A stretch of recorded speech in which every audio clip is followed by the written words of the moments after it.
Hi friends, ಇವತ್ತು ಮನೆಯಲ್ಲೇ French fry ಯಾವ ರೀತಿ ಮಾಡೋದು ಅಂತ ನೋಡೋಣ. ಇದನ್ನ ಮಾಡೋದು ತುಂಬ ಸುಲಭ. ಹೊರಗಡೆ ತಂದು ತಿನ್ನೋದಕ್ಕಿಂತ ಮನೇಲೇ ಹೀಗೆ ಹೆಲ್ತಿಯಾಗಿ ಮಾಡ್ಕೊಂಡು ತಿನ್ನೋದ್ರಿಂದ ತುಂಬಾ ರುಚಿಯಾಗಿ ಹಾಗೆ ಹೆಲ್ತಿಯಾಗಿ ಚೆನ್ನಾಗಿರುತ್ತೆ. ಬನ್ನಿ ಇದನ್ನ ಯಾವ ರೀತಿ ಮಾಡೋದು ಅಂತ ನೋಡೋಣ. ಮೊದಲಿಗೆ ನಾನಿಲ್ಲ 2 ಆಲೂಗಡ್ಡೆ ತೊಗೊಂಡು ಮೇಲ್ಗಡೆ ಎಲ್ಲ ಕ್ಲೀನಾಗಿ ಸಿಪ್ಪೆನೆಲ್ಲ ಬಿಡಿಸ್ಕೊಂಡಿದ್ದೀನಿ.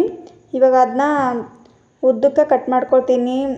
ಮೀಡಿಯಮ್ ಸೈಜಲ್ಲಿ ಕಟ್ ಮಾಡ್ಕೊಳ್ತಾ ಇದ್ದೀನಿ. ಈ ಕಡೆ ಪೂರ ಸಣ್ಣಗೆ ಇರಬಾರ್ದು, ಈ ಕಡೆ ದಪ್ಪನೇ ಇರಬಾರ್ದು, ಹಾಗೆ ಮೀಡಿಯಮ್ ಸೈಜಲ್ಲಿ ಕಟ್ ಮಾಡ್ಕೊಳ್ತಾ ಇದ್ದೀನಿ.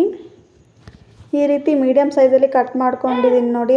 ಎಲ್ಲ ಆಲೂಗಡ್ಡೆನೂ ತುಂಬಾ ರುಚಿಯಾಗಿರುತ್ತೆ. ಮಕ್ಕಳು ಸ್ಕೂಲಿಂದ ಬಂದಮೇಲೆ ಈವ್ನಿಂಗ್ ಸ್ನ್ಯಾಕ್ಸ್ ಆಗಿ ಕೊಡ್ಬೋದು. ಇವಾಗ ನಾನು ಇದನ್ನ ಕೋಲ್ಡ್ ವಾಟರಲ್ಲೇ ಹಾಕ್ಕೊಂಡಿದ್ದೀನಿ.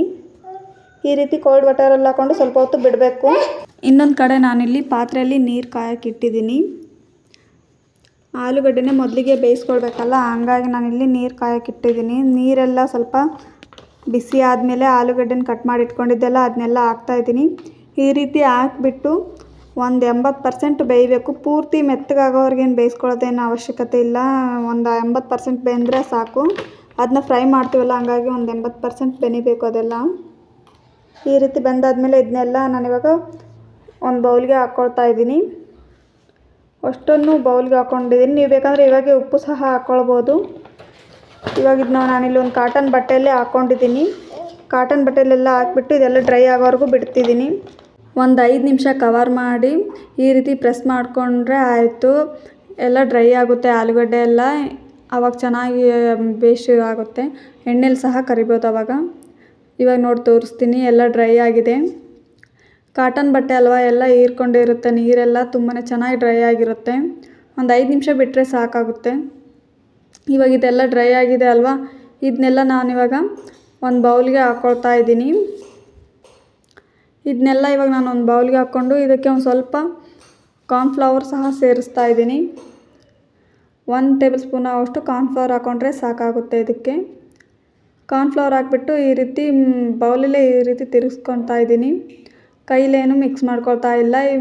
ಇನ್ನು ಕೆಳಗಡೆ ಇರುವ ಪುಡಿನೆಲ್ಲ ನಾನು ಚೆಲ್ತಾ ಇದ್ದೀನಿ. ನೀವು ಬೇಕಾದ್ರೆ ಯಾವುದಾದ್ರೂ ಯೂಸ್ ಮಾಡ್ಕೊಳ್ಬೋದು, ಅಥವಾ ಜರಡಿ ಸಹ ಇಟ್ಕೊಳ್ಬೋದು ಅದನ್ನೆಲ್ಲ.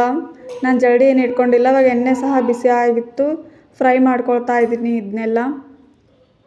ಈ ರೀತಿ ಫ್ರೈ ಮಾಡಿಕೊಂಡ್ರೆ ತುಂಬಾ ಕ್ರಿಸ್ಪಿಯಾಗಿ ಬರುತ್ತೆ ಚೆನ್ನಾಗಿ. ಒಂದು 5 ನಿಮಿಷ ಆದಮೇಲೆ ಇದು ನಾನು ಚೆನ್ನಾಗಿ ಫ್ರೈ ಆದಮೇಲೆ ತಿರುಗ್ತೀನಿ. ಅಲ್ಲಿವರೆಗೇನು ತಿರುಗಕ್ಕೆ ಹೋಗಲ್ಲ. ತುಂಬಾ ರುಚಿಯಾಗಿರುತ್ತೆ. ಒಂದ್ಸರಿ ಟ್ರೈ ಮಾಡಿ, ಹೇಗಾಗಿತ್ತು ಅಂತ ನಿಮಗೆ ಗೊತ್ತಾಗುತ್ತೆ. ಹೊರಗಡೆ ತಂದು ತಿನ್ನೋದು ಸಹ ಬಿಡ್ತೀರಾ. ಇವಾಗ ನಾನು ಇದನ್ನ ತಿರುಗ್ತಾ ಇದ್ದೀನಿ. ಈ ರೀತಿ ಎಲ್ಲ ಚೆನ್ನಾಗಿ ಫ್ರೈ ಆಗೋವರೆಗೂ ಬಿಡಬೇಕು. ಒಂದು ಸ್ವಲ್ಪ ಕಲರ್ ಬಂದರೆ ಸಾಕು ಇದು. ಇವಾಗ ಇದು ಕಲರ್ ಚೆನ್ನಾಗಿ ಫ್ರೈ ಆಗಿದೆ. ಇವಾಗ ಇದನ್ನೆಲ್ಲ ಒಂದು ಬೌಲ್ಗೆ ಹಾಕ್ಕೊಂಡಿದ್ದೀನಿ, ಒಂದು ಪ್ಲೇಟ್ಗೆ. ಇದನ್ನೆಲ್ಲ ಹಾಕ್ಕೊಂಡಾದ್ಮೇಲೆ ಇದ್ರ ಮೇಲೆ ಒಂದು ಸ್ವಲ್ಪ ಖಾರದ ಪುಡಿ ಹಾಗೆ ಉಪ್ಪು ಹಾಕ್ಕೊಂಡಿದ್ದೀನಿ. ನಾನು ಆವಾಗಲೇ ಹೇಳಿದ್ನಲ್ಲ, ಉಪ್ಪು ಸಹ ಆವಾಗಲೇ ಹಾಕ್ಕೊಳ್ಬೋದು. ಆಲೂಗಡ್ಡೆ ಬೇಯಿಸ್ತಿರ್ತೀರಲ್ಲ ಆವಾಗೂ ಸಹ ಹಾಕ್ಕೊಳ್ಬೋದು. ನಾನು ಇವಾಗ ಹಾಕ್ತಾಯಿದ್ದೀನಿ. ಇದನ್ನೆಲ್ಲ ಮಿಕ್ಸ್ ಮಾಡಿಕೊಂಡ್ರೆ ರೆಡಿ ಆಗುತ್ತೆ ಫ್ರೆಂಚ್ ಫ್ರೈ. ಟೊಮೊಟೊ ಸಾಸ್ ಜೊತೆಗೆ ತುಂಬಾ ಚೆನ್ನಾಗಿರುತ್ತೆ. ಒಂದ್ಸರಿ ಟ್ರೈ ಮಾಡಿ, ಹೇಗಾಯ್ತು ಅಂತ ನಿಮಗೆ ಗೊತ್ತಾಗುತ್ತೆ. Thank you for watching.